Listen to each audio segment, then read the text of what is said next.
ఇక ఈసారి మాత్రం రాజమౌళి గారు మొత్తం సినిమా ఇండస్ట్రీనే పండబెట్టేసిండు. ఇంకా బాలీవుడ్ వాళ్ళు అయితే మూసుకొని కూర్చుంటారు అంటే ఇంకా వేరే దారే లేదు వాళ్ళకి. ఎందుకంటే మొన్న వచ్చిన రామాయణ గ్లిమ్స్, అదే మన రణబీర్ కపూర్ గ్లిమ్స్ ఏదైతే ఉందో దానికి 100x మించి ఉంది ఈ గ్లిమ్స్ అయితే. నేను అది చూసి షాక్ అయిపోయినానంటే ఇది చూసిన తర్వాత లిటరల్లీ నేనైతే నోరు మూసుకొని కూర్చున్నా అనుకోండి, షాక్ అయిపోయినా అక్కడ నేను. అరే ఈ కర్వ్డ్ స్క్రీన్ లో ఆ డీటెయిలింగ్ చూస్తుంటే మాత్రం పిచ్చి లేచిపోయింది నాకైతే. అరే గింత ఘోరంగా డీటెయిలింగ్ ఎట్లా చూపెడతావరో బాబు నువ్వు రాజమౌళిగా అని అనిపించింది నాకైతే. నాకు మెయిన్ గా నచ్చిన పార్ట్ ఏదైనా ఉందంటే వారణాసి రివీల్ వీడియోలో త్రేతాయుగం దగ్గర నుంచి హనుమంతుడి తోక మీదకి వెళ్ళి ఆ రథం రావడం ఏంది, మళ్ళీ వెంటనే వానర సైన్యం మొత్తం ఒక గుంపు చేరి రాముడిని ఎత్తుకొని ఆ బాణంతో ఇట్లా ఉట్టడం ఏంది. అదే అక్కడ ఎంకల బీజియం క్లారిటీగా వినండి, పిచ్చి పీక్స్ ఉంది ఆ బీజియం మాత్రం. వెంటనే ఆ బాణం కొట్టంగానే మణికర్ణిక ఘాట్ వస్తుంది. ఆడ నుంచి మహేష్ బాబు గారి రివీలేషన్ వీడియో ఉంటది. అబ్బా బాబు మాత్రం సూపర్ ఉన్నాడు అసలు.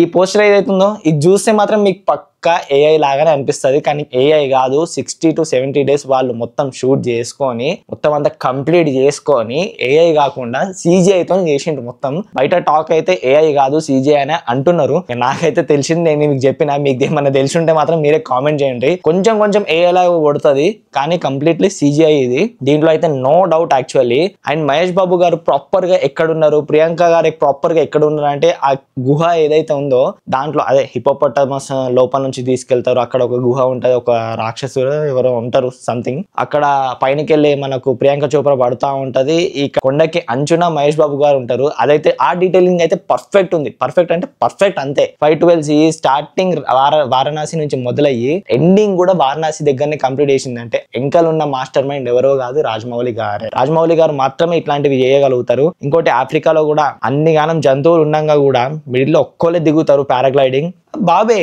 బాబుతో ఎవరు దిగుతారు చెప్పుండ్రి మీరే. బాబు దిగిండంటే అంతే సంగతి, మటాషే మొత్తం మటాషే. ఇంకా ఇంకోటి ఆ హిపోపొటమస్ దగ్గర అన్ని గానం హిపోపొటమస్లు ఉన్నప్పుడు పైనకి వెళ్ళి ఒక్కటే ఒక మంకీ ఉంటది. ఆ మంకీ అక్కడ నుంచి తప్పించుకోవడం అండ్ ఆ హిపోపొటమస్ లోపల నుంచి ఆ గుహ చూపెట్టడం, ఆ విజువల్ ఏదైతే ఉందో నాకైతే మస్తు అనిపించింది. క్లియర్ గా చెప్తున్నా, ఆ డీటెయిలింగ్ ఆ విజువల్ పోయింది. ఇంకా నా మైండ్ పాడైపోయింది మొత్తానికే. ఎట్లా తీసుకొస్తారా బాబు ఇట్లాంటి కాన్సెప్ట్ అని అనిపించింది నాకైతే. ఇదంతా చూసిన తర్వాత నాకెందుకు అది రామాయణ గ్లిమ్స్ కొంచెం తుస్సే అనిపించింది. ఏదో సరే ఇంకా పొంతి అన్నట్టు అనిపించింది నాకైతే. ఏ ఇండస్ట్రీ ఉన్నా సరే మన తెలుగు ఇండస్ట్రీ దగ్గర ఇంకా అంతే, నేను చెప్పకూడదు కానీ ఇంకా మొత్తం అంతా అందరినీ పండబెట్టేసిండు. ఇంకా వేరే దారి లేదు, ఏం లేదు వేరే ఇండస్ట్రీకి. నాకు తెలిసి బాలీవుడ్ వాళ్ళు అయితే ఇప్పటికీ గింజుకుంటున్నారేమో లోపల, అరే ఏం చేసిండ్రా, అసలు ఏం చేయబోతున్నారా అని చెప్పి. ఇంకా వాళ్ళకి నిజంగా నిద్రపట్టదు. మనం మొన్న నాగవంశి అన్న చెప్పినట్టే ఆ జూహులో అక్కడిక్కడ అందరూ అసలు రాత్రి పడుకొని ఉండరేమో అని అన్నాడు కదా. ఇంకా ఈ రివిలేషన్ వీడియో చూస్తే మాత్రం చెప్తున్నా కదా, అసలు పండుకోలేదు.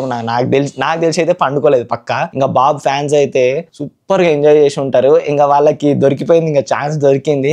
ఇంకా ఇప్పుడు ఆడుకుంటారు చూడండిరా అని చెప్పి. రిలీజ్ మాత్రం 2027 మార్చ్ అంటున్నారు. 2027 మార్చ్ కి అయితే రాదు భయ్య, నేనైతే ఇదైతే గ్యారంటీ ఇస్తా. మార్చ్ అయితే రాదు, వస్తే 2027 ఎండింగ్, నవంబర్ డిసెంబర్ ఆర్ 2028 అనుకోండి. నేనైతే 2028 అని ఫిక్స్ అయిపోయినా. ప్రాబ్లం ఏంటంటే అక్కడ స్పిరిట్ కూడా ఉంది. స్పిరిట్ అండ్ హను ప్రభాస్, అదే మన ఫౌజీ కూడా ఉంది. 2027 లో హను ప్రభాస్ ఆర్ స్పిరిట్ వచ్చి దీన్ని 2028 కి తీసుకోపోవచ్చు నాకు తెలిసి, నేను అనుకుంటున్నా. అట్లా జరిగితే మాత్రం ఇంకా వేరే కథ వేరే అయిపోతుంది. ఇంకా ఒకటే సంవత్సరంలో 2-3 పెద్ద సినిమాలు రావడం అంటే అంత ఈజీ కాదు. పైగా ఈ టైంలో అట్లాంటివి మాత్రం అస్సలు పెట్టుకోవద్దు. అంటే 1 year కి 2 వస్తే ఓకే, 6 months కి ఒకళ్ళు, 6 months కి ఒకళ్ళు అట్లా వస్తే ఓకే. కానీ ఒకటేసారి జస్ట్ 2-3 months గ్యాప్ లోనే ఇట్లా పెద్ద సినిమాలు వచ్చేస్తే మాత్రం చాలా కష్టం అయిపోతుంది. మనకు బానే ఉంటది కానీ అక్కడ ఇండస్ట్రీలో బాక్స్ ఆఫీస్ కి చాలా కష్టం అయిపోతుంది. అది వారణాసి టైటిల్ లీక్ అయిపోయింది, రుద్ర అనే క్యారెక్టర్ నేమ్ కూడా లీక్ అయిపోయింది. అండ్ ఇదంతా పక్కన పెడితే మొన్న వచ్చిన కుంభ, అదే ఆత్రేయ పోస్టర్ మన పృథ్వీరాజ్ సుకుమారన్ గారిది, అది మాత్రం దానికి చాలా మంది ట్రోల్ చేసిండ్రు. ఇప్పుడు చెప్తున్నా, రాజమౌళి గురించి తెలియని వాళ్ళకి చెప్తున్నా, ఆ హేటర్స్ కి చెప్తున్నా, మీరు ఏదో జస్ట్ RRR బాహుబలి చూసి డిసైడ్ అయిపోయిండ్రు. ఇప్పుడు ఇది చూసి ఇంకా మీరు ఉచ్చపోసుకోండి, ఏదైనా చేసుకోండి అంతే. అసలు హేటర్స్ కి నేను ఒకటే చెప్తా, రాజమౌళి గారి మైండ్ సెట్ వేరే, ఆయన ప్రమోషన్ లెవెలే వేరే. బాహుబలి టైంలో కూడా చాలా అంటే చాలా ప్రమోషన్ చేసిండు. ఆయన చేసినంత ప్రమోషన్ ఆ టైంలో 10 years బ్యాక్ అంతగానం ఎవ్వడూ చేయలేడు, ఎవ్వరు చేయడానికి ముందుకు రాలేరు కూడా. ఏం లేదు, సింపుల్ గా ఒక సాంగ్ రిలీజ్ చేసిండ్రు గ్లోబ్ ట్రాటర్, కుంభా అని చెప్పి పోస్టర్ రిలీజ్ చేసిండ్రు, రుద్ర అని చెప్పి పోస్టర్ ఇప్పుడు రిలీజ్ చేసిండ్రు. తర్వాత ఏముంది మహా అయితే ప్రియాంకది అది గన్ శారీలో ఆ పోస్టర్ రిలీజ్ చేసిండ్రు. దానికి కూడా నెగిటివిటీ స్ప్రెడ్ చేసిండ్రు ఎవరు బాలీవుడ్ వాళ్ళు, జీర్ణించుకోలేకపోయిండ్రు, అందుకే నెగిటివిటీ స్ప్రెడ్ చేసిండ్రు. ఆ కుంభా దగ్గర నేను కూడా షాక్ అయిపోయినా, లైక్ ఏంది మొత్తం సింపుల్ గా ఆత్రేయది పెట్టేసిండ్రు, అదే 24 లో సూర్య గారి క్యారెక్టర్ అదే ఆత్రేయది పెట్టేసిండ్రు ఏంది అన్నట్టు నాకే డౌట్ వచ్చింది. ఇప్పుడు గ్లిమ్స్ వీడియోలో గట్టిగా ఇస్తాడు అని అనుకున్నా. చూసిన ఆ గుహలో ఏదైతే పైనుంచి ప్రియాంక పడడం, కొండంచుకి మన మహేష్ బాబు గారు ఉండడం, అక్కడ చూసి నేను డిసైడ్ అయిపోయినా ప్రియాంకకి అయితే ఆమె క్యారెక్టర్ మాత్రం సాలిడ్ ఉండబోతుంది. ఇంకా రక్షకుడు ఎవడంటే ఆబ్వియస్లీ తెలిసే బాబు తప్ప ఇంకెవరు ఉంటారు. సో రుద్ర, సో శివుడి క్యారెక్టర్, సో ఏమైతుంది ఏంది అనేది తెలుస్తలే నాకైతే, ఏదో జరగబోతుంది అనిపిస్తుంది నాకైతే. మీకేమనిపిస్తుందో కింద కామెంట్ లో పెట్టండి. ఆల్రెడీ చాలా అంటే చాలా లెంతీ అయిపోయింది. 1200 crores బడ్జెట్ అంటున్నారు, తెలియదు ఇంకా 1200 crores బడ్జెట్ అని చెప్పి బయట నడుస్తుంది టాక్. ఇంకా దానికన్నా మించి అయితే కూడా ప్రొడ్యూసర్స్ పెట్టుకొని ముందుకు వస్తారు, ఎందుకంటే it's Rajamouli. So obviously last కి స్టాంప్ పడ్డది, స్టాంప్ గుద్దిండ్రు రాజమౌళి అని చెప్పి అంటే దాని అర్థం కంపల్సరీగా 1200 కాదు 1200 కన్నా ఎక్కువ కూడా ఉండబోతుంది అని చెప్పి నా నమ్మకము. మీరేమనుకుంటున్నారో కింద కామెంట్లో పెట్టండి. అండ్ మీకు రివిలేషన్ వీడియో మీకు ఎట్లా అనిపించిందో కామెంట్ పెట్టండి. ఇక ఈ సెటప్ గిటప్ ఎట్లా అనిపించిందో మీరే చెప్పండి. ఇక మహేష్ బాబు ఫ్యాన్స్ అసలు ఆగరు, ఇంకా తిరిగి చూడరు కూడా, ఎందుకంటే మన గుంటూరు కారం అయితే ఎగిరిపోయింది. ఈవెన్ తో దాంట్లో మనకు మహేష్ బాబు యాక్టింగ్ అదంతా మనకు నచ్చుతాయి కాబట్టి దట్స్ ఓకే. 2-3 years వరకు మనం బాబు గారిని చూడలేము, కొంచెం గుండె బరువు చేసుకొని ఉండాల్సి వస్తుంది ఒక 2-3 years, ఎందుకంటే బాబు గారిని అస్సలు చూడలేరు. ఒక్కసారి రాజమౌళి గారి దగ్గర లాక్ అయిపోయిందంటే అడ్వర్టైజ్మెంట్ చేయడానికి కూడా ఛాన్స్ ఉండదు. సో అడ్వర్టైజ్మెంట్ లో కూడా మీరు చూసుకోలేరు. సో నేనైతే ఫుల్ హ్యాపీ. యాక్చువల్ నాకు కూడా పాసెస్ వచ్చినాయి, కొంచెం హెల్త్ బాగాలేక అట్లా నేను పోలేకపోయినా పాస్ అదే మన రామోజీ ఫిలిం సిటీకి 100 feet LED మీద ఈ గ్లిమ్స్ మొత్తం ప్లే చేసిందంట. మరి అక్కడ 100 feet LED దగ్గర ఉండి చూసిన వాళ్ళకి ఎట్లా అనిపించిందో బాపురే, వాళ్ళకైతే డీటెయిలింగ్ ఇంకా గట్టిగా అని తెలుస్తుంది.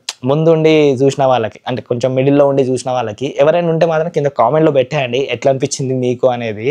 ఫస్ట్ ఫోన్ లో చూసినా ఏమనిపించలేదు, ఏందబ్బా పెద్దగా ఏం అనిపించలేదు, మొత్తం ఏలాగా అనిపిస్తుంది అని అనుకున్నా. ఇప్పుడు ఈ కర్వ్డ్ మానిటర్ లో చూస్తుంటే 32 inches మానిటర్ ఇది, దీంట్లో చూస్తుంటే వా ఏం డీటెయిలింగ్ రా అసలు అనిపించింది. ఆ ఆస్ట్రాయిడ్ మొత్తం అంటార్టికాలో పడడం, ఆ అంటార్టికాలో మళ్ళీ ఆ మనుషులు కూడా ఆ ఐస్ కొండ ఎక్కడం, వెంటనే మొత్తం డౌన్ షిఫ్ట్ కొట్టడం, కింద మొత్తం షిప్ బలిపోవడం, డీటెయిలింగ్ వేరే లెవెల్ ఉంది. ఇంకా 27 28 అనేది తర్వాత మాట్లాడుకుందాం మనము. ఇంకా ముందు లాంగ్ వీడియోస్ కూడా వస్తాయి, షార్ట్ వీడియోస్ కూడా వస్తాయి. మీకు షార్ట్ వీడియోసే ఇష్టం నాకు తెలుసు, అయినా సరే లాంగ్ వీడియోస్ మంచిగా చేయడానికి ట్రై చేస్తా. కొంచెం సబ్స్క్రైబ్ చేసుకోండి, అట్లనే కొంచెం ఫాలో కూడా చేసుకోండి ఇన్స్టాగ్రామ్ లో మూవీ తగిరి. సబ్స్క్రైబ్, కామెంట్, షేర్ మీరు ఏం చేస్తారో అన్ని చేసేయండి. ఇంకా ఇప్పటి నుంచి అయితే కంటిన్యూస్ గా వస్తానే ఉంటది. ఆల్రెడీ కంటిన్యూస్ గా పెడతానే ఉన్నా, ఇంకా కంటిన్యూస్ గా పెట్టడానికి నేను ట్రై చేస్తానే ఉంటాను మీకోసం. That's the reaction, that's the review, that's the everything on revelation video of Varanasi title మీకు ఎట్లా అనిపించిందో మీరు చెప్పండి. మా డాడీకి అయితే దింతా అనిపించింది, వారణాసి బదులు ఇంకేమైనా ఉంటే బాగుండు కదరా అని అన్నాడు ఒక మాట. సో మీకు ఎట్లా అనిపించింది? నాకైతే ఓకే. మీకు ఎట్లా అనిపించిందో కింద కామెంట్ లో పెట్టండి. So yeah, signing off from movie thug. జై హింద్.